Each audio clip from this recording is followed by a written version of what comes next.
Hello everybody, welcome back to another video. Today I'm going to be showing you how to create a spinner aka sweeper map.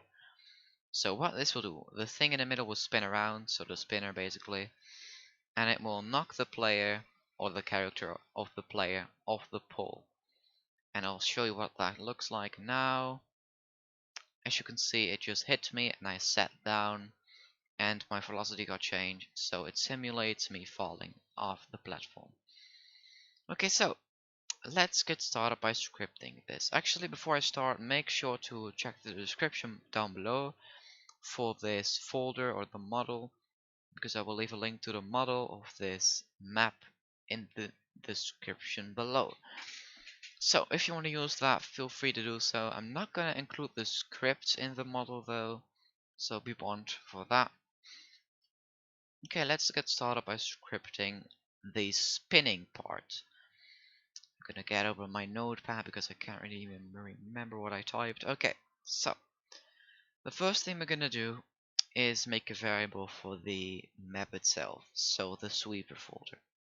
So we're gonna set it to the map, so local map.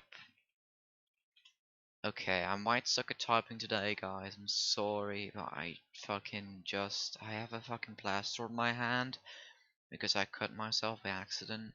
I'm sorry.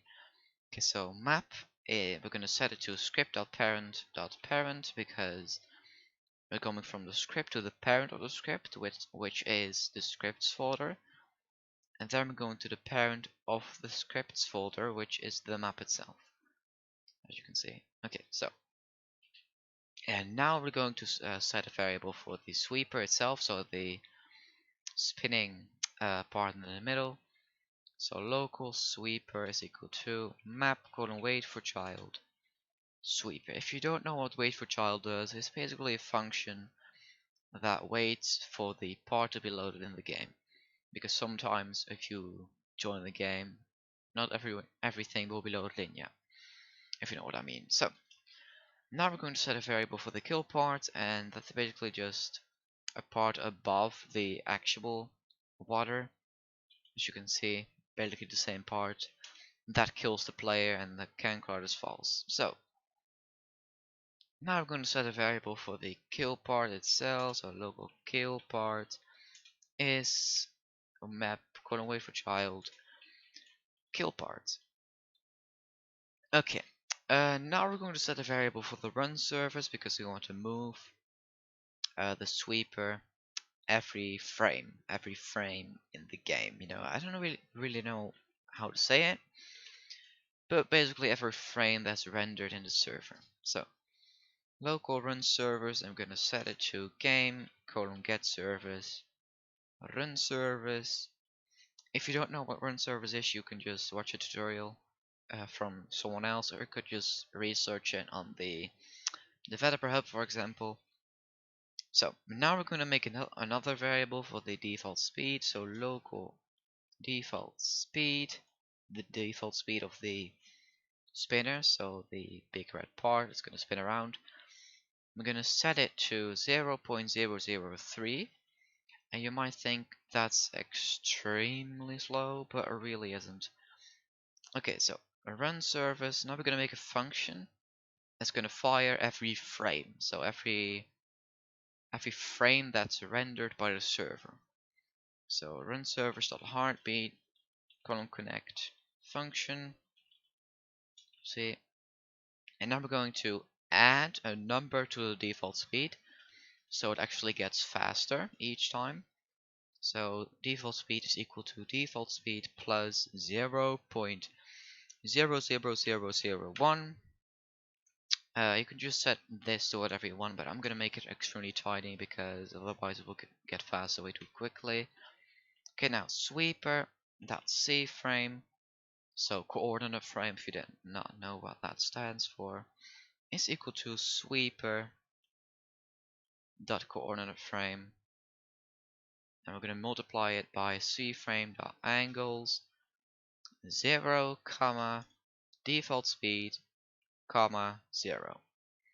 So what this will do, it will keep adding the default speed value. So if the rotation of the part, where is it here, is for example 180, it will add 0.0003 and it will keep adding 0.00001 to the default speed, so it will keep getting faster. I hope you get that. If you don't, make sure to ask any further questions in the comments down below so I can answer them for you. Okay, now we're already done with making the part spin, so as you can see it will spin now. Yeah, as you can see it spins. We're gonna wait a bit to see if it actually gets faster or not. I'm pretty sure it does. Yes, it does. Yeah, it gets faster. I'm not sure if you can tell in video, but it's definitely getting faster. Okay, now we're gonna make a function to make the player sit and fall off on the touch. So local function and then fall on touch, and then we're gonna make an argument which is gonna be hit. And then we're going to set a variable for the player's character that touched it.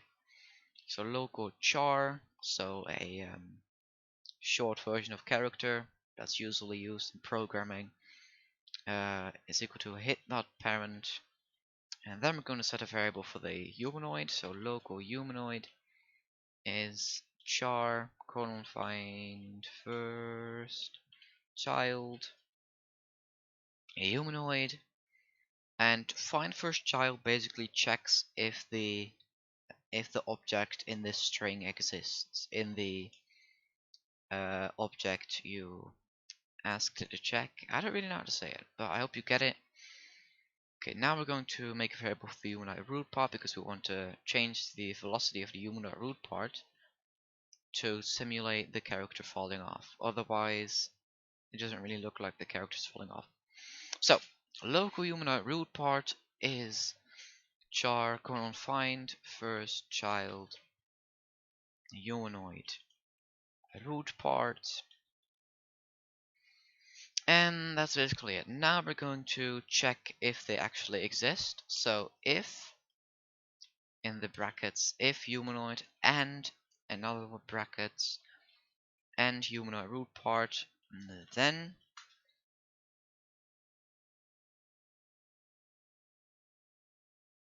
hold on. Oh yeah, okay.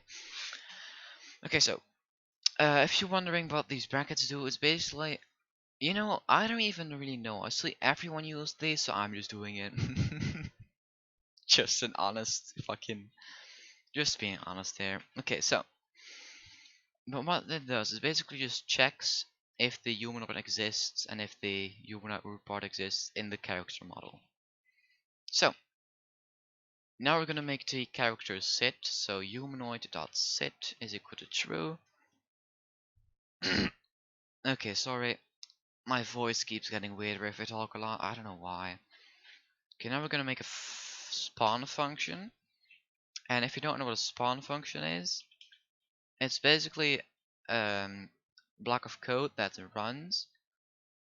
I don't really know how to explain it. So basically, if I put a weight here, if I would have put a weight here, it will wait 1 second to execute the code I've put down here.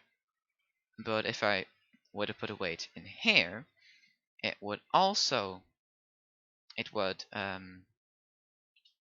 still continue to do this and this, but it will also wait 1 second and execute the code in this. So basically at the same time.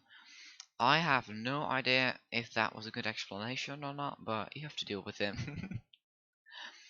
Okay, so we just made the character sit, and now we've made a spawn function, and now we're going to keep letting the character sit until it has been set a couple times. So local required number, the short version of it, because I'm not going to type the whole thing, and then local num is equal to 0, and then repeat local. Wait, no, I'm doing it the wrong way. Okay, repeat wait num plus no, num is equal to num plus 1, and then humanoid dot sit is equal to true. So what this will do, it will basically just force the character to shit for Oh my god, I just said something very weird. Okay, so we'll basically just force the character to sit 25 times. So we haven't actually finished it yet. So until num is equal to required number. So I will repeat this code 25 times. I just realized we could just use for loops for this, but I can't be bothered to change it. Okay, so now we're going to make a variable for the player because we're not the player. So local player is equal to game.players colon get player from character. Yes, I did that right. And now it's going to get a bit complicated for some people. So now we're going to do humanoid root part colon set network owner, and then in the brackets as the argument nil, and this will basically set the owner of the humanoid root part to the server, like the network ownership. And now we're going to change the velocity of the humanoid root part, and then humanoid root part dot velocity velocity is equal to vector 3 dot new 0, 0, 10 minus 10. And then the last line in this function will be humanoid root part set network owner, and we're going to set it back to the player. I didn't type that correctly. There we go. Okay, but this will do.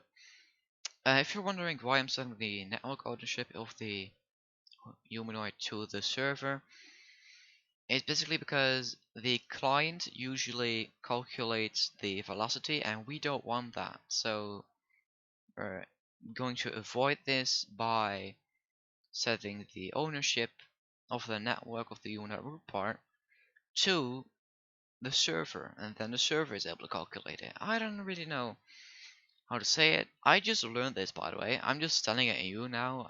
I just learned this. Okay, so this should work now. I'm just gonna test it real quick with a dummy build rig, block rig, and now it should work. Oh wait, I didn't unanchor it. Hold on. There we go.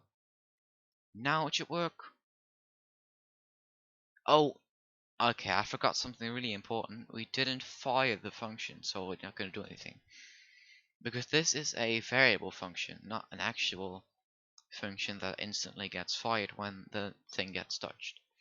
So we have to do sweeper dot touched colon connect what was it called, fall on touch.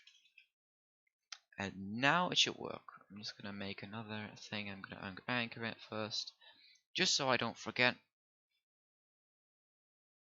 And as you can see, the player now gets... Okay, that didn't quite work, did it? I'm just gonna tweak this value a bit because it's definitely not working that well. Okay, we're gonna set it to 35. Let's see if it works now.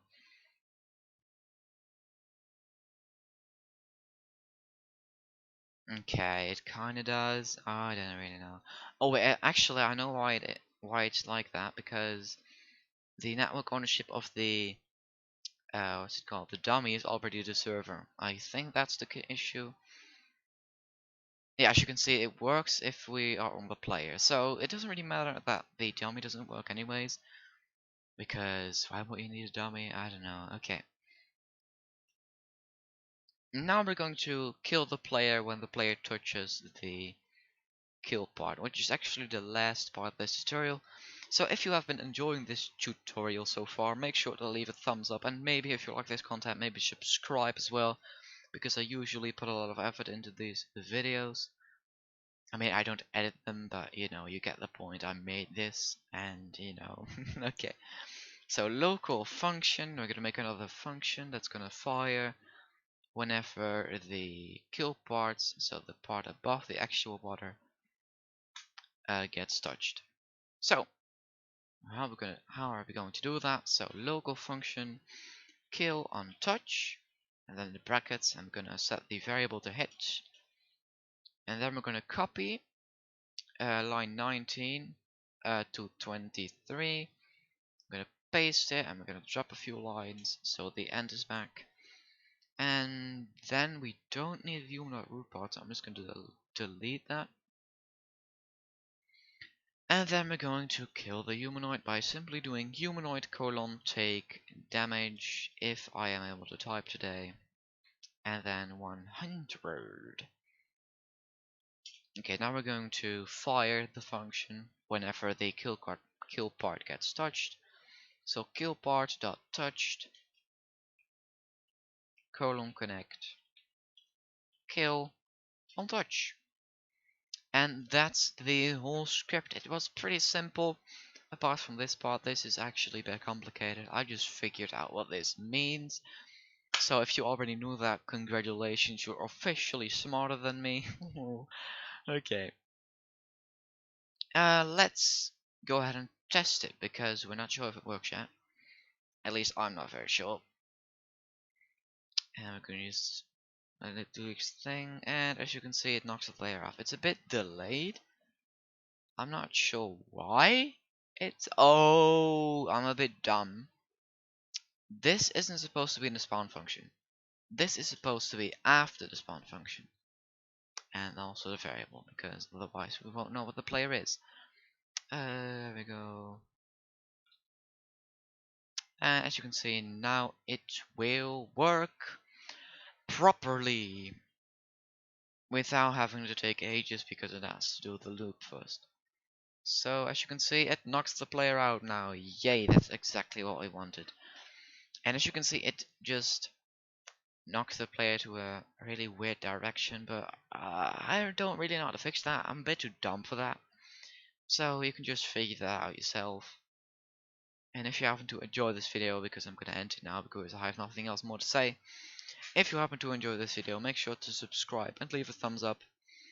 And make sure to click those other nice shiny videos in the corners and stuff, wherever they are on the screen. And I'll see you guys next time. I'll also make sure to suggest video ideas because I have no idea what to upload. It took me very long to find an idea. So, okay, anyways, see ya. Subscribe.